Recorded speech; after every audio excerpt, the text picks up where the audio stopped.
Hey, Booms. Hey, what? 4 in February. I've heard of it. So are you busy this month? Incredibly. Are you up for the challenge? Do we have to? Yes!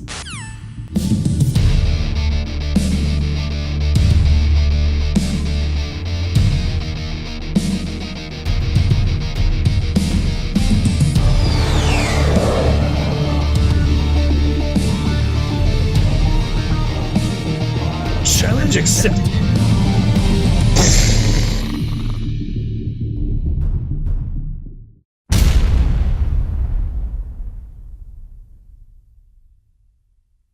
Alright, so time's up on 4 in February. So we're here now to recap our experiences and tell of our adventures throughout the month, this crazy, crazy month. Yep. 4 video games right off your backlog.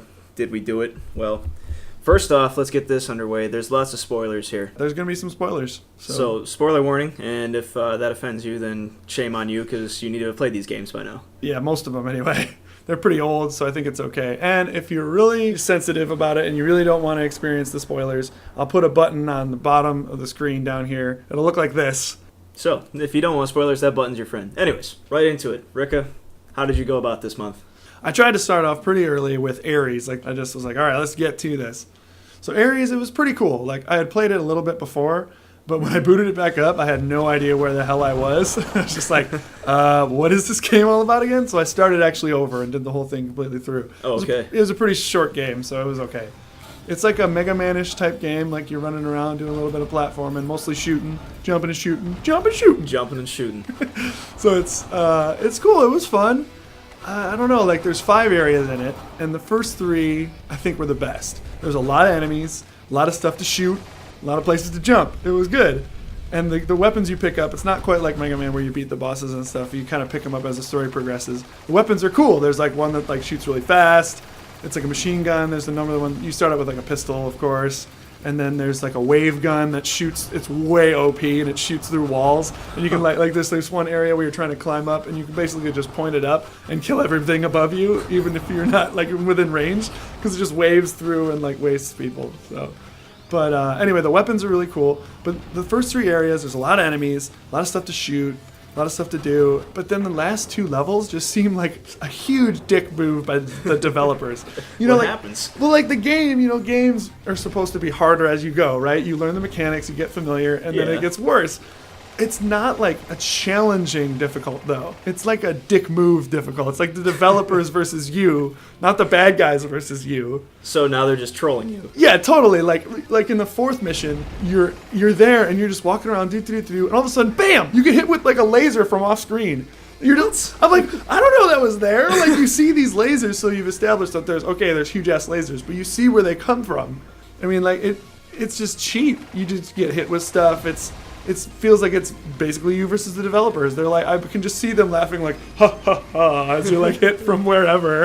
And you're just God damn it, why? Take that. Yeah, exactly. Here, deal with this. And the only way to get good at those levels are if you know them. So replaying them, So you have to memorize each level. You basically have to memorize each level to do any sort of good. Jeez. So anyway, but it was pretty cool. I really hope there's a sequel, because they really could improve a lot about this game. I think the tightness of the platforming could be improved. There's just this one boss fight where you're fighting through these guys and you get to the end and you have to hop up all these little platforms, or else you get wasted if you make one false move. And the jumping and platforming is really kind of crappy. It's kind of clunky. So I wish they could kind of improve on that. And then the suits, they don't mean anything. There's 3 of them that you can switch to at any time throughout the thing. And it doesn't mean crap, because it's all cosmetic. I think there was real potential there to make the suits actually do something like new powers or something. Mm-hmm. So I was just damn, there's such potential here. One last thing, one more thing. So you have all the guns, but you also have grenades, and they help you platform. You can boost across wide distances or go up and stuff like that, or break through certain walls. But you have to make them in your little forger area where you have to push pause and make them. And at the end of the game, when you beat the final boss, it unlocks unlimited grenades. So Really? It's why don't you just do that from the beginning? The game would be so much more fun, because it's already a pain in the ass to use them. I don't know. The whole crafting thing whenever you want was like a blessing and a curse because you could make repair kits to heal yourself. Yeah. But by the end, you have so much money that you can basically just make them and survive forever. So the last boss was me just sitting there like shooting it and repairing when I need to. And like literally, it's just, that's it. And then it blows up and that's the end. So, Pure attrition. Pure attrition. So Nice. that was Ares. What was your first game? Well, my first game was Bastion, which was excellent. The art and the environments, it was engaging and beautiful. It's an isometric RPG that's narrated as you play it by this character named Rux. He's like a survivor. His voice is like deep and he tells you stories as you go along. Yeah, it's amazing. It's so fun. You fight through all these areas of your world, which is shattered by a disaster called the Calamity. You pick up new weapons and items along the way, as well as pieces of scrap that's used to improve all your equipment. You can find and activate idols to old gods along the way to add challenge to the game, and a beautiful story unfolds about restoring your shattered world. And so along the way, one of the survivors you pick up, he betrays you, and when you find him again, you're made to choose to leave him to die or save him. And in the end, to decide whether to rewind times if the calamity hasn't happened, or to accept that what will be, and to instead evacuate the shattered world and go anywhere your heart desires. Which one did you choose? I ended up choosing the evacuate thing. I'll get to that later, but I want to talk about the combat of the game. So the combat was a different approach from what I'm used to, but it was good. I liked it. It's you face a whole slew of enemies with different attack patterns that constantly evolve as you progress, and it eventually becomes a tremendous game of dodging and learning to properly defend because there's just so much being thrown at you. Yeah. You get several different weapons with several different attack styles, a plethora of different guns that are just like different ranges of powers and uses. It's well versed. One of my favorite parts of the game, though, towards the end, was when you choose what to do with Zolf. He's the guy who betrayed you. Yep. So you're carrying him out. It's like I chose to save him because I love that scene. It was merciful for me. So you carry him out, and there's these Ura people that's part of Zolf's like people, and they're just hitting you with everything they've got: darts, naganatas, swords, guns, everything. And you're so strong and enduring, and you're just like plowing right through it. It's like, you know what? Fuck you guys. You like deal with it. He's like, I don't care. I'm taking him with me. You don't want him. So I'm giving him a second chance. Yeah. And it's like you lose all care for anything other than restoring peace. It's cool. So that was exhilarating. And in the end, I did choose to evacuate the Bastion and with the survivors. Sweet. It's like I like the idea of accepting, well, this is what's happened, and it's shaped things the way they are today. Uh-huh. And if tomorrow the future's bright, then why would I change how it happened? Totally. The message I received was, along our paths, events may transpire that aren't happy or good, but in the end, it shapes us and essentially armors us for what's ahead. And to that end, I see no point in getting a second chance. The second chance is what you get out of tomorrow. Totally. So, and I also wanted to mention that the soundtrack in this game is phenomenal. Oh, yeah. That was Bastion. Oh, man. So, Rika, what's your second game?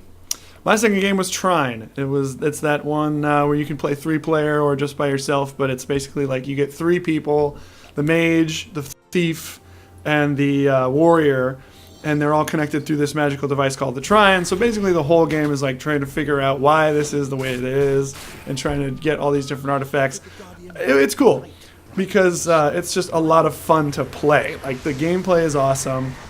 The enemies are cool. I mean, it's all undead, but it's just like you're never really bored in the game. I've played it a couple times with 3 people, and that's a lot of fun. But I mean, 1 player is cool too because you can just switch in between the 3 of them. Well, I mean, sometimes, mostly for me, just the 2 of them, because the wizard is probably the most useless of all of them. He can make these little platforms that you can jump on and stuff, and you're like, okay, cool, but most of the stuff can just be bypassed by the thief's grappling hook. Yes. It's amazing. You're just like, whee, and you just swing around, and like, it's just awesome. It's basically like the ropes from Worms, you just fly around, and you do whatever the hell you want. And it's funny because the final, like, skill of the wizard is actually more of a buff for the thief. You create these little flying platforms that you can hook onto. So basically you can hook onto absolutely anywhere now. So you're just like, wow, okay, win button. Nice. So you just get through this thing. And I got really obsessive about the potions. Like even after I beat the game, like I went through the game and it was really hard because I'm kind of a completionist about that kind of stuff. I beat the entire game. It's really cool. The last mission is a pain in the ass because there's like very little saving and you just have to go up this humongous ass tower and they throw everything at you, but it wasn't cheap like Ares. Like it's just like, okay, this is challenging, this is my skill versus the game, so it's really cool. So you get to the end And I was like, all right, now I got to go back and get all the little potions and get all the little achievements. Because this is one of the games I just wanted to write off because I wanted to get Trine 2, which went on sale the day after I finished Trine 1, which is awesome. Is that? So very convenient. So I bought it right away. So I had to go back and do all the little things like, which was cool, and I was cool with because it was just a lot of fun to play in the game world and just jump around and do crazy stuff. One of them was like you had to kill yourself like 24 times in one mission. So I just jumped off the cliff over and over and over and over and over right next to this spawn point where you could just get your guys back. Another one was you had to build this giant tower full of all the little blocks that the wizard has. Like you had to use all of them possible and then stand at the very top and you get an achievement for that. And you're just like, whoa, because the whole thing's like all unstable and it's basically like Jenga. Nice. So you're just standing at the top and they give you an achievement for that. And I wanted to get all the potions from every single level. So I had to actually look up a walkthrough on two of them because one of them's in the lava and one of them's in the acid in the middle of a level. So that was kind of cheap, but it was kind of funny. But that's another thing too. It's actually a really funny game. Like a lot of the story was just very comical, and the interaction between the people. It was just kind of like you just enjoy the fun scenery. It's really pretty. You listen to the characters. You get involved. So I'm ready for Trine 2. I'm really excited. So that was a really fantastic game. Cool. Maybe we can play that sometime. Oh hell yeah! So sweet. So okay. Well, next on your list. Next on my list was Mark of the Ninja. So there exists this plant that when mortared creates an ink which grants immeasurable skill and power to the person who has it scarred on them. So, you get a tattoo, crazy power, yeah. Nice. Only drawback is that it corrupts your soul, and then it slowly turns you into a mindless demon. No big deal. No big deal. So the clan of ninja that your nameless character belongs to uses this ink to accomplish their goals, and they choose you, their acolyte, to bear the ink, and you become a machine of destruction, and when your mission's finally carried out, you're supposed to sacrifice yourself so that you don't go commit any heinous acts due to losing your mind. Damn. Mm-hmm. Pretty intense. Yeah. So you begin the game with your clan's dojo being attacked by some mysterious armed force, and you've just received your first tattoo. You're sort of coming to with your newfound power, and this female ninja named Aura guides you out.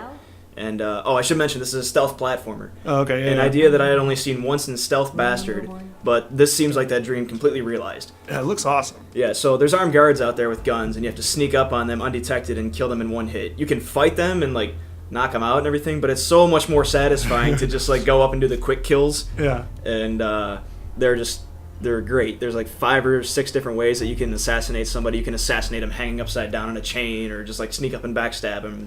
It's very stylistic. It's super cool. The hand-drawn art looking thing, the way they do the game it's very attractive. So as you go through the levels, you gain honor by completing seals. It's essentially your currency. Mm-hmm. The seals you do by doing certain objectives throughout the mission. And you spend that to get new skills, ninja devices, and that's pretty much how you build power in the game. Sweet. Now, the story is good. It has a surprise twist at the end, which leaves you to either kill your master or yourself. Oh. Now, I loved this game, despite it frustrating me quite a bit at times. I never really gave up. I just had to keep trying. Right. And it actually kind of brought out a bit of a perfectionist in me. Uh-huh. I wouldn't accept any error, and I would actually constantly go back and retry everything until I got it right. For those best kills and stuff? Yeah, it's if I got an imperfect kill, or if I got somebody seeing me and alert, it's no, I can't be alerted. I have to go through this completely undetected, master of stealth. You are the shadows. I was the shadows. That's awesome. So I wouldn't accept any error. One of my favorite parts of the game actually was where I had done this so perfectly. I was after this guy who was the chief of security for this big boss character I was chasing after. And this guy had himself cornered in a room guarded by snipers and soldiers. Snipers up high, soldiers to both sides of him. But there's enough darkness in it that it's I can just wait for him to come in and I get those kills. Nice. And there's also ways I got up behind the snipers and it's ooh, ceiling vent that I can crawl through. Go into the ceiling vent and there's this metal girder structure that's held up by supports. Yeah. And he's just walking underneath this thing. So I took all the supports out and I was just dropped it right on top of it. It was beautiful. Sweet. That's awesome. And it's the thing was that didn't actually kill him though. What? He was knocked dizzy, so it actually allowed me to go through and kill him. Oh, cool. But the way they did it was just so cool, and I was just so excited to drop that ceiling on. It was great. That's cool. Yeah, one of the best parts of the game for me. So, but in the end, I didn't even really think about the ending. I just ended up killing my master, and looking back at it honestly, it didn't seem like the right thing to do. You had taken this oath to kill yourself after your mission was completed, so that you didn't get completely consumed by power. Yeah. And here I was killing the guy who had trained me. I don't know. It's something I didn't really take too much time to think about. Either way, it was a great game to play through. The art, the style of it was great. Honestly, one of my favorite games I've played in a long time. Nice. So I'm very satisfied with it. Awesome. But yeah, I got to pick that one up. for sure, it's definitely worth playing. That's cool. So that was it for Mark of the Ninja. Wicked. What was your next game? Next game on my list was Blur, and I love Blur. I played it before. I never really got too into the campaign. It'd mostly be for the multiplayer, because it's basically like Mario Kart, but with actual cars, like licensed cars from Ford, Audi, VW, Toyota, like all these different actual cars. Yeah. And instead of like turtle shells and stuff like Mario Kart, it's all lasers and like crazy bombs that go off and like EMP strikes from the sky and stuff. It's really cool. But the campaign basically unlocks cars because you get fans for doing cool stuff. Like if you like ram into somebody or you hit them with a shunt, which is like a forward flinging missile, or all that kind of stuff. You get all the fans are like yay.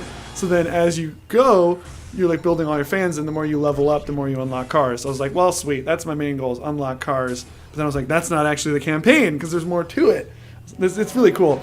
You go into each little like group of missions, either races, destruction, or time trials. And while you're doing all this, each time you win, you get a certain number of lights, they call it. So like first place gives you full lights, second place not so much. And the more lights you get, the further you unlock each like group of missions. And each group of missions is tied to a rival. And that rival, it's like another goal on top of that, was to get each of the rivals' little achievements on the side, and then when you complete all those, which are like, barge somebody into the water, or kill 100 cars, like wreck 100 cars, And then so once you complete those achievements, then you go one-on-one with these dudes to complete the actual set of missions. So it's like, okay, that's how you do it. So that was my true goal. That's how you beat the game, is you go through all of them and you beat all the rivals. So the whole time you're getting all fired up by this awesome announcer, this sexy, like, cool chick who's just like, all right, you've gained access to the showdown. And you're like, okay. So you're like, you jump in and you're just like, and you're blowing shit up. And it's just a blast because you're going so fast. The effects are going off, like the lighting and stuff like that. The graphics are sweet. So all the little lasers and stuff look awesome. The sound effects are like blurring past you, like blurring past you. It's called Blur. But then, and then like with every person you hit with a thing, their tires squeal like, you're just like, this is badass. And it's set to a really sweet soundtrack too, like Crystal Method is. Oh, I love Crystal Method. Yeah, like they do the main theme of the game when you first log in. So you already start to get fired up. It's a game that fires you up basically. Nice. So it's really cool. I went through the whole thing, and the only thing that I really was not disappointed, but it was kind of like, whatever about, was that each time you build all this stuff up, you do all these achievements on the side to get these one-on-one races, and then when you go to these one-on-one races, you just destroy them. Like I had no problem with any of them. Really? Like literally it goes like this. You start the race, you get an item, you shoot him with the item, you go past the guy, and then you never see them again. They're just in the dust. Yeah, and it just keeps giving you like total domination. Like total race domination. And you just blow them away. So it was really funny because I never had a problem. The problem was getting all the achievements, so therein lies the difficulty. But now that I beat it, I'm really pumped because I unlocked a bunch of cars, so we can go play in multiplayer, and it will have all these different cars available. So I'll definitely go back and play this. Awesome. Because it's freaking sweet. I'm down to play some with you. Heck yeah. Next one on my list was Hotline Miami. Now, forgive me for quoting Lewis Black here, but now this is a video game. Yeah? Rescuing the princess is for pussies. Nice. You play this hitman who receives jobs that he does through these like cryptic messages on his answering machine. They'll send you a message, be like, "Hello, this is so and so from the post office. We have a package for you. You can come pick it up at this address." Yeah. And basically, it's like they're just telling you where to go because all you have to do is kill everybody in sight. That's always That's what mission. you do. That's every mission. It's like kill everybody you see at this address. Wicked. So you're in your apartment. You get the message. You go. And you just like you start with literally your fist, so you got to figure out you grab somebody's weapon and you go from there. Just it escalates. Nice. One hit kills you, and one hit kills everything. The action's rapid pace, so you need to be quick on your toes. It's like you kill one guard, you're probably gonna alert another one, or an attack dog that's gonna come at you. Yeah. And it's crazy. High speed too, yeah? It's really high speed. It's top down. It's just like you go room to room killing guards with guns. You start with your fists, you take their knife, you take the knife, you kill somebody with a knife, you get their gun, and then you just go to town. That's cool. You can plan out how it's going to go. Yeah. And the fact that like when you die constantly and you respawn near instantly, it gives you time to sort of plot out, okay, I fucked up here, maybe I can go back and do it this way, or let me try this way. I think it was like maybe 54 minutes into the game and I had 148 deaths logged in. Dang. So It's A lot of trial and error. It's a lot of trial and error. But all in all, it was a good game. You know, it's got a blaring, like, late 80s style techno kind of disco music sort of thing going on. Sweet. That's cool. So that's always playing. You got something to jam to while you kill everybody. Nice. That sounds terrible, but it is what it is. Hey, you're a mass murderer. I mean, go for it. Yeah. So, I mean, gotta get into character. Right. Story-wise, you eventually get in too deep, and your benefactors attempt to kill you off, and you wake up in this hospital, and you have to make this attempt to sort of sneak out of there. You're all hazy, so your character's like wobbling all over the place, and if you get caught by the doctors or the police arrest you, or the doctors send you back to your room. Oh, jeez. So, you know, you finally get out of the hospital, and then you just hunt down the people that betrayed you, or I guess just sort of tried to off you themselves. Yeah. And, the final boss is an exercise in frustration. Okay, holy shit. Yeah. You have to quickly get to the wall and grab this trophy, and then you use that trophy to kill these purple cats that have the magic ability to kill you from like 5 feet away. Magic cats. Magic purple cats. Then you use that same trophy to reward this samurai chick for being the dumbest bitch alive for charging at you. Yeah. So you just throw the trophy at her, kill her. Okay. She drops like 3 knives, and then you have to use them to kill the last guy who attacks you with 2 Uzis. This sounds like Legend of the Hidden Temple. Christ, like dude. each step needs a certain number of this. This level pissed me off so Jeez. much. It was a part of the learning process, I guess, but the Yeah. worst is when you throw your knife at him and you miss. Because then you just have this knife that just went behind him, and you have to like weave around his fucking gunfire to go and retrieve. Because that's all you got. That's all you got. You Ugh. have to kill him with the knives. You don't have a gun or anything. Ugh. And what's worse is, like, I killed the guy through the dumbest stroke of luck ever. It's like, I killed the samurai girl, she dropped her knives, like, right by where my cover was, so I picked the knife up and threw it at him, and I hit him. And then, like, I went to pick the other knife up, and instead of, like, holding on to it, I accidentally released the mouse button, and it threw it right at him again, and I hit him. Nice. And that's how I fucking killed him. I'm like, Hooray! are you kidding? It's like a dumb luck prevails. Nice. So I go to the next room, the big boss accepts his fate, I introduce his brain matter to the shag carpet, step There out you on the go. deck, light up a cigarette, all is well.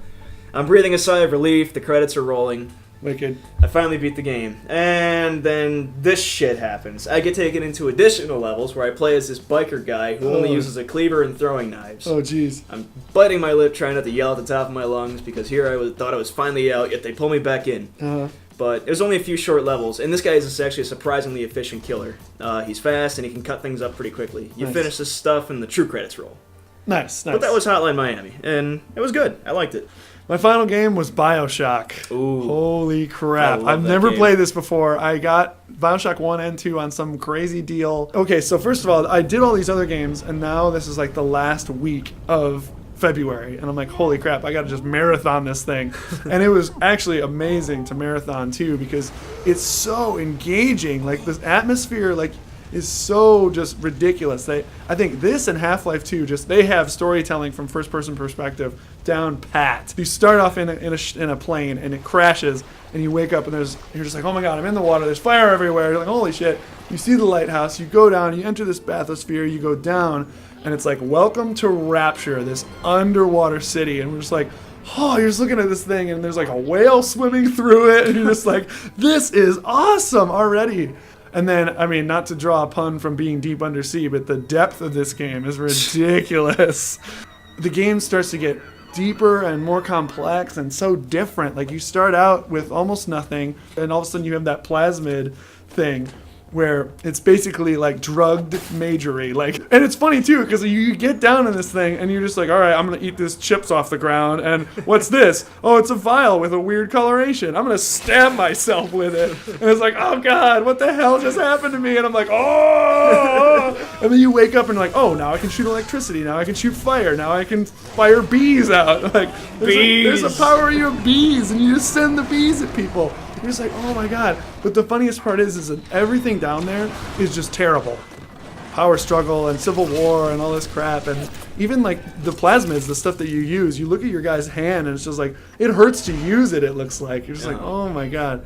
I know it was like my last week, and you had played this game before, and you're like, dude, the arrow at the top of the screen is your friend. Like, Arrow is your friend. Yeah, follow that thing everywhere. It was so hard to follow it, you know, because you're just like, holy crap. It was just so cool to just live in that kind of world and just experience everything. You listen to all the logs, you hear all the, like, what happened in Rapture, and it's just, oh my gosh. So I finally was just like, oh my god, follow the arrow, and just get through this game. And it was like a thrill ride.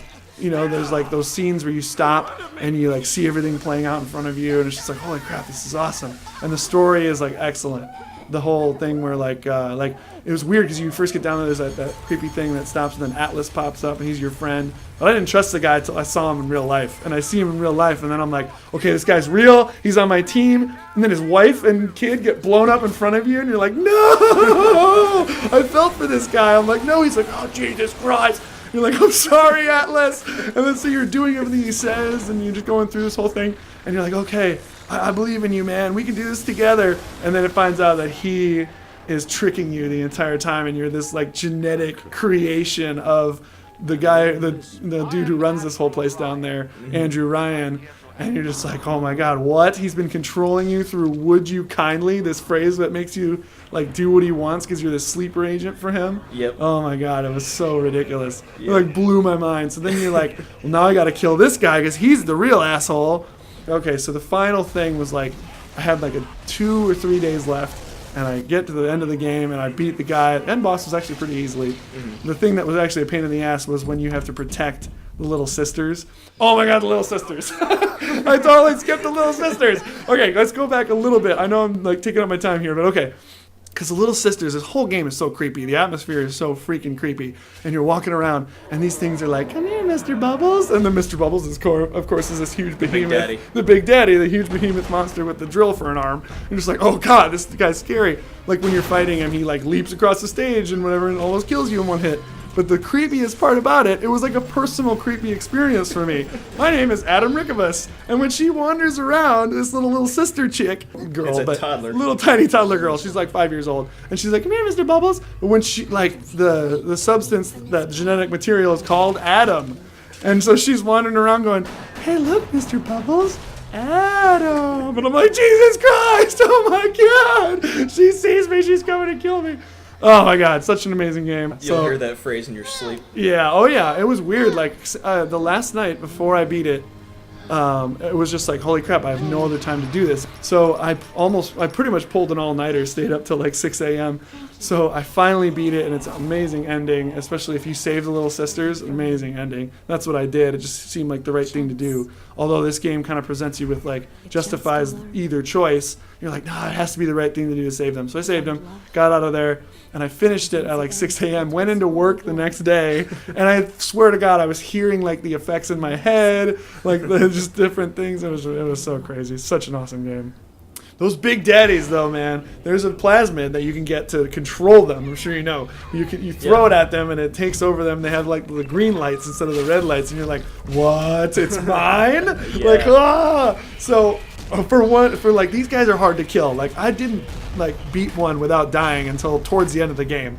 So I was like thinking of anything I could do to fight these guys. So I literally I got one of them, and I found another one, and I pitted them against each other in a BioShock Big Daddy Battle Royale, man. Nice. It was awesome. I never really thought to do that. It was cool as hell. Because I just happened to come upon another one, and I'm like, all right, guys, fight to the death.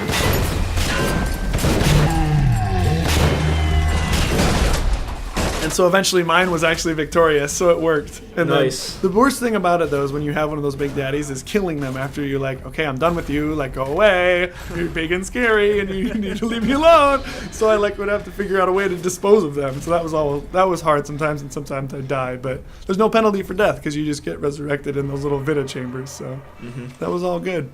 But another thing I did to defeat them, you can hack everything, and it's like playing Pipe Dream, you just play the little Pipe Dream, and that's how you hack stuff. Yeah. So to prepare for one of the big daddies I had to kill to save the little sisters, to get more Adam and to upgrade yourself, I hacked 2 turrets, and I loaded myself up with my weapons, and then I shot him once, and then ran away, and led him to the turrets, and the turrets shot at him, and I killed him, and it was awesome. But that was my finale. I finished my 4 in February. Bam! All right. Did you finish yours? Well, my last game was Thief. This game was awesome in many ways. It was great. You play this thief named Garrett.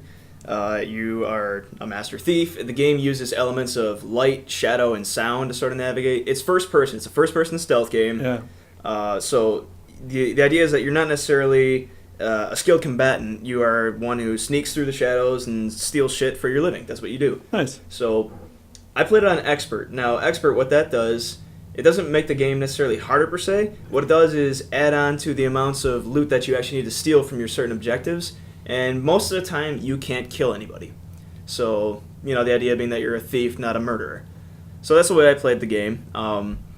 Creatures were okay though. I was able to take out zombies with my holy water arrows, and then I was able to take out spiders and beasts and things like that.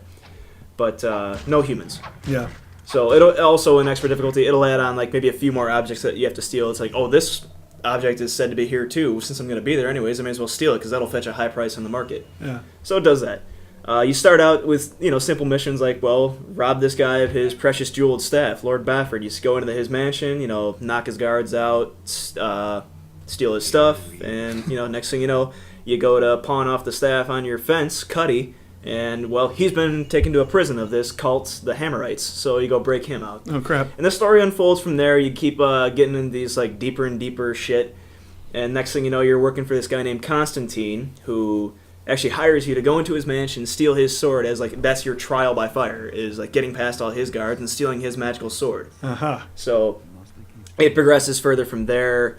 You have to go find these magical talismans that unlock this cathedral that's haunted with undead, and next thing you know, Constantine betrays you. He actually takes your eye from your skull. Holy shit! And the thing he sent you after in the cathedral was this thing called the eye, and I don't know if there's some significance there, but you wind up going to this underworld kind of place where he's actually called the Trickster. Turns out he's this deity called the Trickster. Okay. So you go take him out by replacing the eye that he stole with this booby-trapped eye that fucks up this ritual. He's trying to open a portal that's going to allow like demons and beasts into this world or just the city that you're from, and it's going to slowly take over the planet or whatever. So you stop him, you booby-trap him, essentially, I guess you kill him. Yeah. I don't know.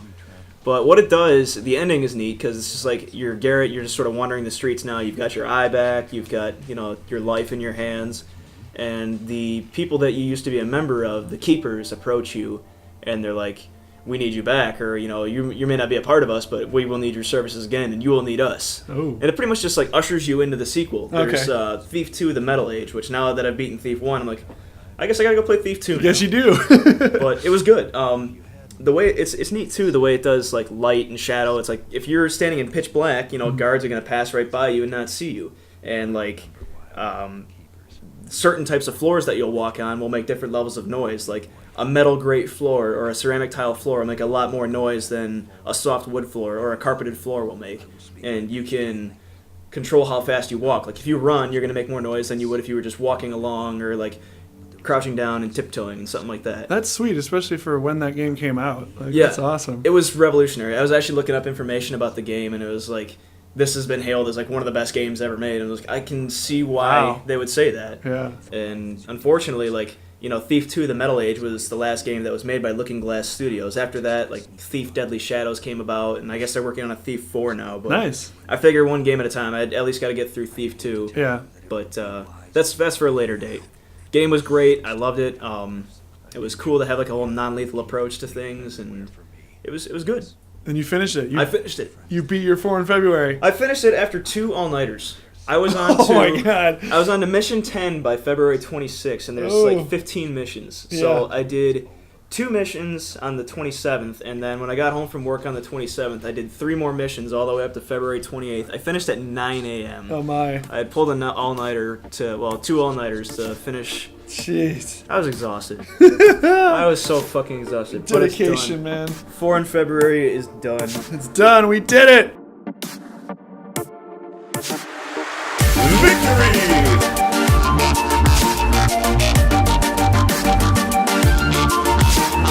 All right, so thanks a lot for everybody who put together 4 in February. It was awesome and a lot of fun to do. And it was frustrating, and I can't wait to do it again next year. Yeah, here we go. So hey, if you want to submit a challenge of your own, just hit us up on Twitter, Facebook, shoot a comment, send us a video, yell at us on the street, anything you want to do, and we will possibly accept yours. Actually, it'd be pretty awesome if you yelled at us on the street. I'd love to be recognized. That would be really amazing. It'd be hilarious. Just go, Crowbarhighfive challenge, this is it! As you're driving by in that moment, that would be amazing. All right, well, cool. Thanks, guys, for watching, and we'll see you next time. Take care. Later, guys. Bye.